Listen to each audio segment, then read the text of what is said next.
प्यारे बच्चों, सुप्रभात।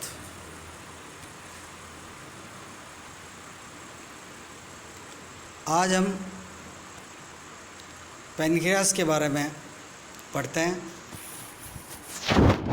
हमने पहले व्याख्यान में पढ़ा था कि पैनक्रियास की स्ट्रक्चर क्या है, क्या एनाटॉमिकल स्ट्रक्चर है, कैसे ये मिश्रित ग्लूकोज की तरह काम करता है। इंसुलिन इसके अल्फ़ा सेल के द्वारा सीक्रेट होती है, बीटा सेल के द्वारा, अल्फ़ा सेल के द्वारा ये ग्लूकागॉन का स्राव करता है। तो आज हम पैनक्रियास का दूसरा हार्मोन ग्लूकागॉन लेंगे कि ये कैसे संश्लेषित होता है, कैसे अपना कार्य करता है, कैसे इसका जो हाइपरग्लाइसेमिक इफ़ेक्ट होता है वो बॉडी पर काम करके ग्लूकोज की सांद्रता को रुधिर में बनाए रखता है। ग्लूकागॉन जो होता है वो 29 अमीनो एसिड से मिलकर बना हुआ एक पॉलीपेप्टाइड हार्मोन होता है।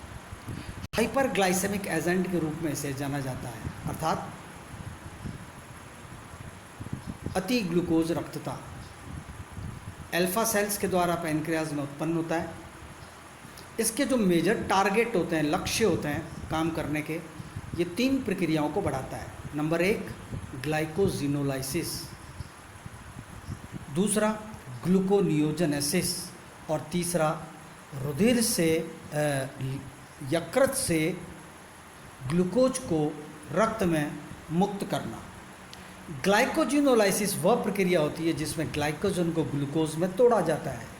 जब लीवर में ग्लाइकोजिनोलाइसिस होता है तो संश्लेषित ग्लाइकोजन ग्लूकोज में बदलने के कारण से रुधिर में ग्लूकोज की मात्रा बढ़ती है। नंबर 2 ग्लूकोनियोजेनेसिस उस प्रक्रिया को कहते हैं नव ग्लूकोज जनन, जिसमें लैक्टिक एसिड और नॉन कार्बोहाइड्रेट अर्थात कार्बोहाइड्रेट विहीन स्रोतों से ग्लूकोज के निर्माण की प्रक्रिया को नव ग्लूकोज जनन कहते हैं, ग्लूकोनियोजेनेसिस। तो इस प्रकार ग्लूकोनियोजेनेसिस और ग्लाइकोजिनोलाइसिस ये 2 प्रमुख मेजर इवेंट होते हैं और इन 2 इवेंट होने से जो ग्लूकोज का लेवल होता है वो बॉडी के अंदर बढ़ जाता है। तो इस प्रकार ग्लूकागॉन इफ़ेक्ट करता है। ग्लूकागॉन की जो सिग्नलिंग होती है वो जैसे ही ग्लूकोज की मात्रा रुधिर में कम होती है तो ये हेपेटोसाइट्स पे पहुंचता है, पैनक्रियास से रिलीज़ होकर।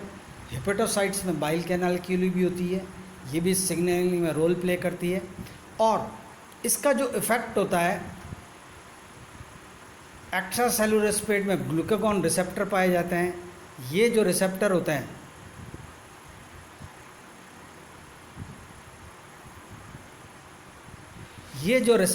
हैं इसके सरफेस पे होते हैं।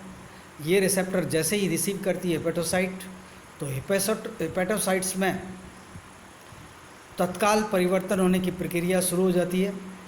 हेपेटोसाइट में ग्लूकोज का मेटाबॉलिज्म होना शुरू होता है और ग्लाइकोलाइसिस प्रोसेस के द्वारा ये विखंडित होने लगता है। और ग्लाइकोलाइसिस की जब प्रक्रिया होती है तो माइटोकॉन्ड्रिया के अंदर ग्लूकोनियोजेनेसिस की प्रक्रिया भी होने लगती है। माइटोकॉन्ड्रिया के अंदर लिपिड मेटाबॉलिज्म बढ़ जाता है, तो लिपिड मेटाबॉलिज्म बढ़ने से ग्लूकोज का संश्लेषण होने लगता है, तो ये नियोग्लूकोजेनेसिस की प्रक्रिया होगी। ग्लाइकोजिनोलाइसिस की प्रक्रिया ग्लाइकोजन संश्लेषण की क्रिया होने लग जाती है। ये देखिए आप यहाँ पे ग्लाइकोजिनोलाइसिस और ग्लाइकोजन सिंथेसिस की प्रक्रिया हो रही है। इस प्रकार सिग्नलिंग से ग्लूकोनियोजेनेसिस, ग्लाइकोजिनोलाइसिस और फैट मेटाबॉलिज्म की प्रक्रिया होने लगती है, जिससे कि ग्लूकोज की सांद्रता रुधिर के अंदर बढ़ जाती है। अब ये सिंथेसिस कैसे होता है? जो डीएनए की अल्फा सेल होती है,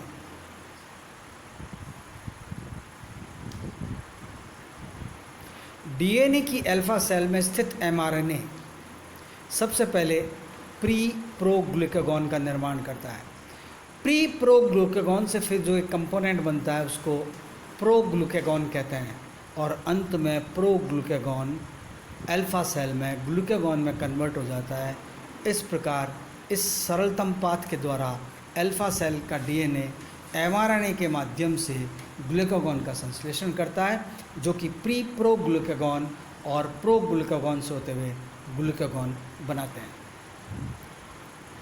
अब यदि हम देखें कि ग्लाइकोजन, जैसे मैंने बताया, इसके मेन कार्य हाइपरग्लाइसेमिक एजेंट के रूप में काम करना।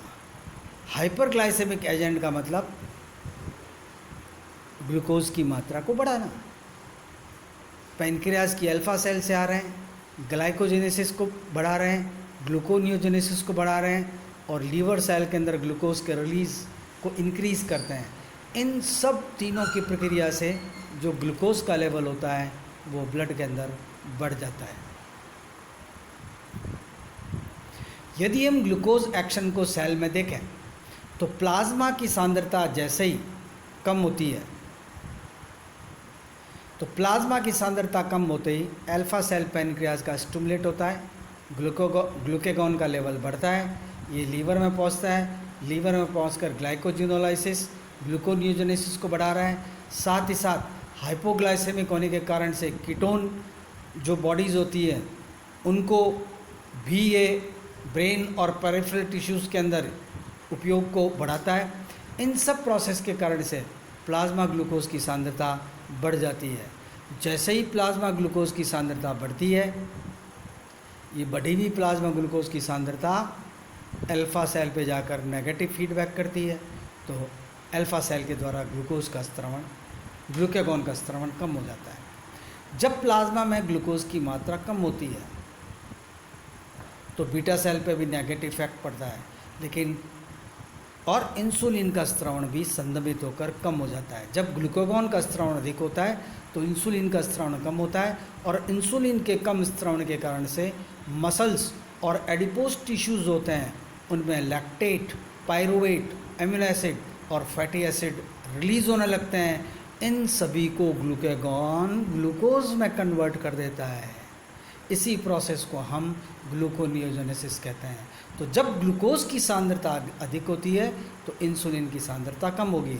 जब इंसुलिन की सांद्रता अधिक होगी रुधिर में, तो उस समय ग्लूकेगॉन की सांद्रता कम होगी। यदि हम ग्लूकेगॉन का थोड़ा ब्रीफ देखें तो ये अल्फा सेल से स्रावित हो रहा है, 29 अमीनो एसिड से मिलकर बना हुआ हार्मोन है, टिपिकल पेप्टाइड है, प्लाज्मा में घुला हुआ रहता है। इसकी जो अर्ध आयु लगभग प्लाज्मा में 4 से 6 मिनट की होती है। ये 200 मिलीग्राम पर 100 ml जब ग्लूकोज की मात्रा होती है तो अत्यधिक स्टिमुलेट होता है, और इसका अत्यधिक स्त्रवण जब ग्लूकोज की सांद्रता कम होती है और वो लगभग 50 से भी कम हो जाती है तो ग्लूकोगॉन बहुत तीव्र मात्रा में शरीर में स्रावित होता है। लीवर इसका प्रोमिनेंट टिश्यू होता है जहाँ ये टारगेट करता है और ग्लूकोज की मात्रा को बढ़ाता है। जी प्रोटीन यानी कि सेकंड मैसेंजर कंसेप्ट के अनुसार काम करता है। साइक्लिक एएमपी को सक्रिय करने में जी प्रोटीन काम करता है। ग्लाइकोजिनोलाइसिस और ग्लूकोनियोजेनेसिस प्रक्रिया के द्वारा ग्लूकोज की सांद्रता को रुधिर में बढ़ाते हैं। प्लाज्मा ग्लूकोज की मात्रा जैसे ही बढ़ती है ग्लूकोगॉन का स्त्रवण शट ऑफ बंद हो जाता है, ऑटोमेटिकली रेगुलेटेड हो जाता है। इसके जो समवर्ती इसकी तरह कार्य करने वाले जो हार्मोन हमारे शरीर में हाइपरग्लाइसेमिक इफेक्ट के होते हैं वो वैसो इनएक्टिव पेप्टाइड जो इंटेस्टाइन से सीक्रेट होता है, जीआईपी गैस्ट्रोइंटेस्टिनल पेप्टाइड जो कि जीआईटी गैस्ट्रोइंटेस्टिनल ट्रैक्ट में ड्यूडेनम से सीक्रेट होता है। तो ये इसके समवर्ती हार्मोन कार्य करने वाले होते हैं। इंसुलिन और ग्लूकागॉन इस चित्र में आप देखें तो एंटागोनिस्टिकली काम करने वाले हार्मोन होते हैं। कैसे कि जब भोजन किया हुआ स्टेट होती है हमारी तो इंसुलिन डोमिनेट करता है, हम भूखे होते हैं तो उस समय ग्लूकागॉन का स्त्रवण होता है। जब इंसुलिन डोमिनेट करता है बॉडी में तो इंसुलिन क्या करता है, ग्लूकोज के ऑक्सीडेशन को बढ़ाता है, ग्लाइकोजन के सिंथेसिस को इंक्रीज़ करता है, फैट सिंथेसिस को बढ़ाता है, बॉडी में प्रोटीन सिंथेसिस को बढ़ाता है। तो ये चारों क्रियाएं आपके इंसुलिन करता है। अब ग्लूकागॉन क्या करता है, ग्लूकागॉन जब भूखे होते हैं फास्टेड स्टेट होती है तो ग्लूकागॉन आकर बॉडी के अंदर ग्लाइकोजिनोलाइसिस के द्वारा ग्लूकागॉन ग्लूकोज की मात्रा को बॉडी में बढ़ाएगा, यानी कि हाइपरग्लाइसेमिक इफेक्ट हुआ। ग्लूकोनियोजेनेसिस करेगा यानी कि कार्बोहाइड्रेट विहीन स्रोत से बॉडी के अंदर लीवर के अंदर ग्लूकोज बनाएगा और इस ग्लूकोज को ब्लड में रिलीज़ करेगा तो ग्लूकोनियोजेनेसिस बढ़ाएगा। कीटोजेनेसिस करेगा, कीटोन बॉडी का संश्लेषण करेगा। तो ग्लूकागॉन और इंसुलिन इस प्रकार एक दूसरे के एंटागोनिस्टिकली इफेक्ट करके बॉडी के अंदर मेटाबॉलिज्म को नियंत्रित रखते हैं। इस चित्र में यदि हम देखें तो जैसे ही ग्लूकोज का लेवल खाने के बाद बढ़ता है तो पैनक्रियाज के द्वारा इंसुलिन का सीक्रेशन हो जाता है। ये देखो पैनक्रियाज के द्वारा इंसुलिन का सीक्रेशन। ये इंसुलिन क्या करेगा, ये देखो इस चित्र में आपको नज़र आ रहा है, ग्लूकोज को ग्लाइकोजन में कन्वर्टेट कर देगा लीवर में। तो ग्लाइकोजेनेसिस यानी कि ग्लूकोज की सांद्रता को रुधिर में कम करना। साथ में इंसुलिन क्या करेगा, सेल के अंदर ग्लूकोज के अपटेक को बढ़ा देगा, तो एटीपी जनरेट होगी, तो ग्लूकोज रुधिर में कम हो जाएगा। जैसे ही ब्लड में ग्लूकोज कम होगा तो ग्लाइकोजन टूटेगा और ग्लूकोज में कन्वर्टेड होगा लीवर में, यानी ग्लाइकोजिनोलाइसिस से ये लीवर से होते हुए ब्लड के अंदर पहुंच जाएगा और ब्लड में ग्लूकोज की मात्रा को बढ़ाएगा। इस प्रकार पैनक्रियाज जो होता है वो एक प्रकार से एंटागोनिस्टिकली काम करके, ये देखिए एंटागोनिस्टिकली काम करके इसकी मात्रा को नियंत्रित करते हैं एक दूसरे।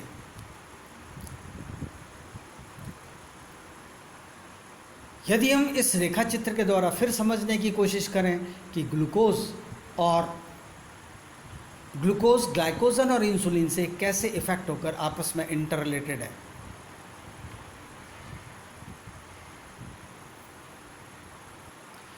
बीटा सेल जब इंसुलिन का सीक्रेशन करती है तो बीटा सेल सीक्रेशन करते ही इंसुलिन ग्लूकोज के ट्रांसपोर्ट को टारगेट सेल में बढ़ाता है। एटीपी जनरेशन होता है ग्लूकोज अपटेक से सेल के अंदर, तो ग्लूकोज की सांद्रता ब्लड के अंदर कम हो जाती है। ग्लूकोज का ग्लाइकोजन में कन्वर्जन लीवर और स्केलेटल मसल्स में होता है, तो ब्लड में ग्लूकोज की सांद्रता गिर जाती है। अमीनो एसिड का एब्जॉर्प्शन और प्रोटीन संश्लेषण की क्रिया बढ़ जाती है, उससे ग्लूकोज का लेवल कम हो जाता है। और ट्राइग्लिसराइड सिंथेसिस भी एडिपोज टिश्यू के अंदर बढ़ता है, जो कि ग्लूकोज की मात्रा को कम करता है। तो ये सारा हाइपोग्लाइसेमिक इफेक्ट इंसुलिन के द्वारा होता है। जैसे ही ब्लड कंसंट्रेशन डिक्लाइन होता है तो अल्फा सेल सीक्रेट कर देती है ग्लूकागॉन को। ग्लूकागॉन क्या करता है, जैसे ही ग्लूकोज का लेवल कम होता है तो increase breakdown of glycogen to glucose in liver and skeletal muscle, यानी पेशी कोशिकाओं और यकृत के अंदर ग्लाइकोजन को ग्लूकोज में तोड़ता है। इस प्रोसेस को ग्लाइकोजेनोलाइसिस कहते हैं और ग्लूकोज की मात्रा बढ़ती है। दूसरा प्रोसेस करता है increase breakdown of fat into fatty acid, तो इसको कहते हैं लिपोलाइसिस। तो लिपोलाइसिस की प्रक्रिया होती है, उससे ग्लूकोज की मात्रा बढ़ती है। Increase synthesis and release of glucose in liver, तो ये लीवर में बना हुआ ग्लूकोज आपके रिलीज़ होता है ब्लड को, तो ब्लड में ग्लूकोज की कंसंट्रेशन बढ़ती है। जैसे बढ़ती है तो कम हुई हुई मात्रा मेंटेन हो जाती है और अधिक होने पर ये फिर बीटा सेल को स्टिमुलेट कर देती है। इस प्रकार होम्योस्टेटिस का मेंटेनेंस इंसुलिन और ग्लूकागॉन आपस में एक दूसरे की मात्रा कम और अधिक, जो कि ग्लूकोज की सांद्रता से प्रभावित होते हैं, स्त्रावित होते रहते हैं और कार्बोहाइड्रेट मेटाबॉलिज्म शरीर में समस्थायित्व और संतुलन की स्थिति में रहता है। यदि इंसुलिन का स्त्रवण नहीं हो तो हमारे शरीर में एक रोग हो जाता है जिसे डायबिटीज़ मेलाइटस कहते हैं। डायबिटीज़ मेलाइटस एक मेटाबॉलिक डिसऑर्डर के रूप में जाना जाता है, जो दुनिया के अंदर लगभग 12 करोड़ लोगों को है। ये शरीर में एक दीमक की तरह लगने वाला रोग है जो शरीर के सारे फिजियोलॉजिकल सिस्टम पर इफ़ेक्ट करता है। कैसे ये प्रभाव करता है, क्यों ये होता है,